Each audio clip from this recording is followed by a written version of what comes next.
Hello everyone, it's really nice to be doing this for you. I hope you enjoy it. I'm going to be reading today a book by David Walliams called Codename Bananas. London, December 1940. Britain has been in a bitter war with Nazi Germany for over a year. It is the height of the Blitz and Nazi bombs rain down on the city. The people of London live in fear, as do the animals of the city, particularly those at London Zoo. Chapter 1. Wibble Wobble. Life, love, laughter. The world had been plunged into a war of unimaginable horror, so these three things were more important than ever. They were important to this story too. Our adventure begins on a cold, crisp afternoon in London in December 1940. In London Zoo, to be precise. There, a little boy has just made a discovery that made him laugh for the first time in a long, long time. Ha ha ha! That little boy was an 11-year-old orphan named Eric. He was short for his age and had sticky out ears, which made him feel like he stuck out. The boy wore glasses, but one of the lenses was cracked and he didn't have any money to repair them. As soon as the bell rang for the end of school, Eric would run out of the gates as fast as his little legs would take him. He hated school, where he was picked on mercilessly for his sticky out ears and given the nickname Wingnut. Eric had been given strict orders by his grandmother to hurry straight home, but he couldn't resist taking a detour. From school, he dashed through the streets, dodging the mountains of rubble. There were adventures to be had in the wreckage of downed Nazi planes, burnt out double-decker buses or bombed buildings. But the boy didn't dilly-dally. Oh no! He was in a rush to get to his favourite place on earth, London Zoo. Apart from all the animals, the best thing about the zoo was that Eric could get in for free. That was because his uncle worked there as a zookeeper. Uncle Sid was really his mum's uncle, but Eric always called the old man Uncle Sid too. Sometimes Eric would help Sid with his work. This he loved more than anything. His dream was to be a zookeeper himself one day. To Eric, animals seemed so much nicer than humans. None of them made fun of his sticky out ears for a start. Some of them had sticky out ears too. No matter, they were all beautiful in their own way. Eric loved feeding the animals, washing them, and he didn't even mind mucking out their cages. Some elephant droppings weighed a ton, and shoveling them was a two-man job. Sid would smuggle Eric in through the back entrance to the zoo.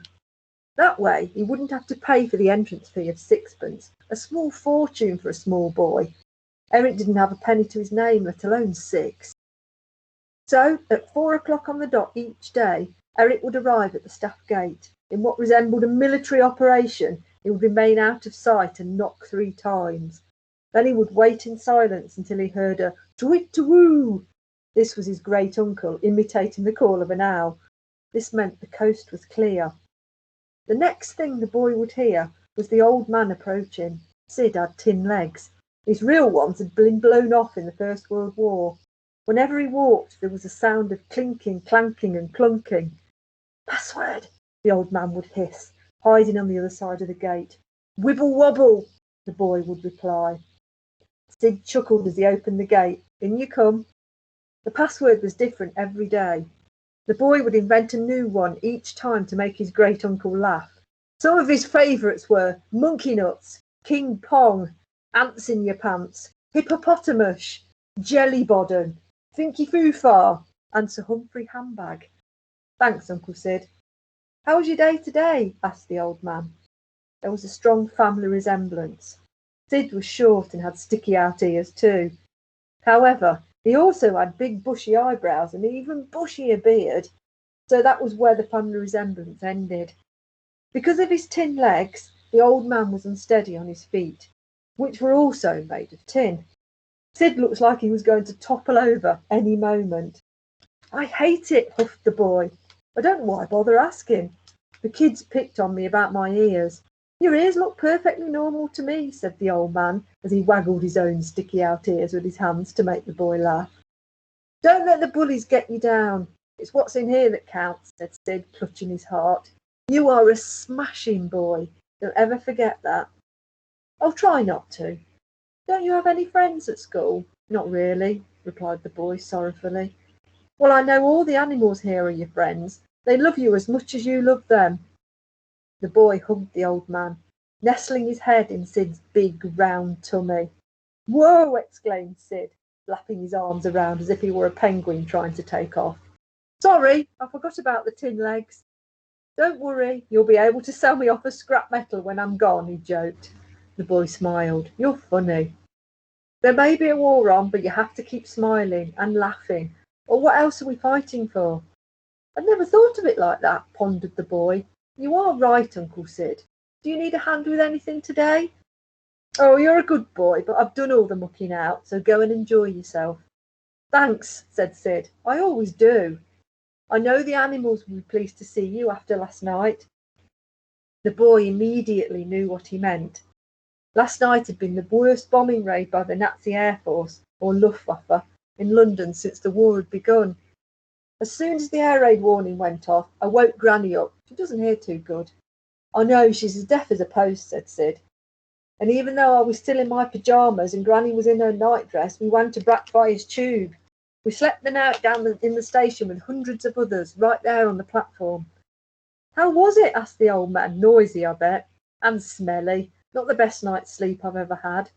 No, but at least you and Granny were safe. Where did you hide out? Me?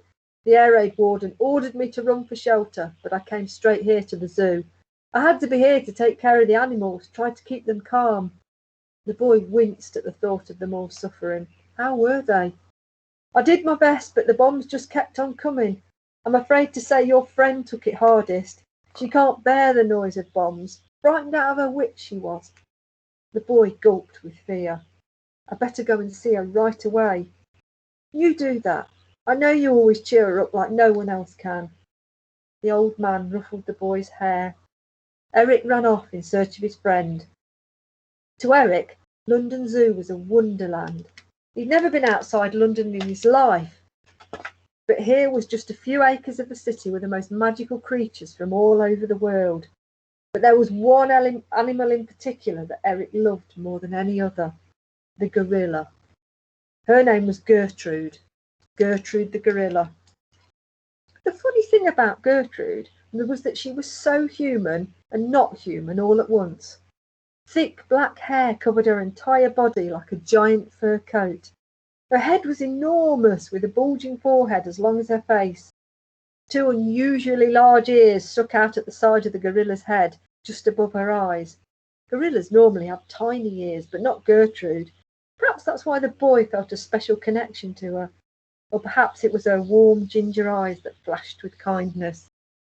The gorilla's wide nose was wrinkled like an old lady's. This was fitting, as Gertrude was an old lady.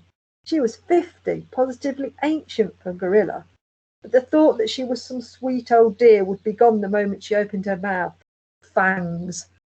Gertrude had the most magnificent set of fangs, 2 up and 2 down. Also, not sweet, deario were her arms. They were nearly as broad as her legs, and her legs were already broader than broad. What's more, her huge tummy was round like a barrel. The thing Eric loved most about his best friend were her hands and feet. They were much like his, except they were absolutely humongous. Gertrude might have been the biggest of all the apes in London Zoo, but she was also the gentlest. Sometimes a sparrow would fly into her cage and land on her head. You might think that a gorilla, with its incredible strength, would crush an uninvited visitor with its hand, but not Gertrude. No, she would treat the little bird like a baby. The gorilla would hold it delicately in her hand and stroke it. Sometimes she would even mimic the bird song, tweet, tweet. Then she would give the little creature a kiss on the beak. All this would delight the crowds who would gather round Gertrude's cage. The gorilla was London Zoo's star attraction. The worst thing about being an orphan was missing being hugged. Eric had lost his mum and dad during the war. They'd both been good at hugs. Sometimes they would even have a big family cuddle with Eric in the middle. They called it muddle, cuddle and middle.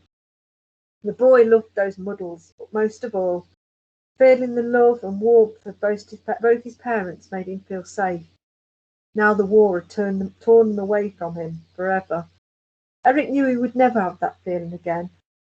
So when he gazed through the bars of Gertrude's cage, he often wished that he could magic his way inside. Then the gorilla could just wrap her big, strong arms round him and hold him tight. Gertrude was as big as both his parents put together. Eric was sure she could give him a jolly good muddle. Eric had dashed past animal after animal until he finally reached his best friend's cage. To his sadness, he saw Gertrude squatting in the corner of her cage, back to the crowd, rocking to and fro. This was not right. Something was very wrong. The old girl was not her normal self at all. Usually she would delight in showing off to the ground, getting up to all sorts of tricks, especially for a banana. 1, 2, or 3. It was as many as she could stuff in her gob at once, which was a lot. Gertrude's favourite party tricks included sticking out her tongue, waggling her bottom, beating her chest, putting her fingers in her ears, swinging on her rope like Tarzan, and flattening her nose right up against the bars of her cage. The boy couldn't bear seeing his friend looking so sad today. Last night's bombing raid had clearly frightened the life out of her.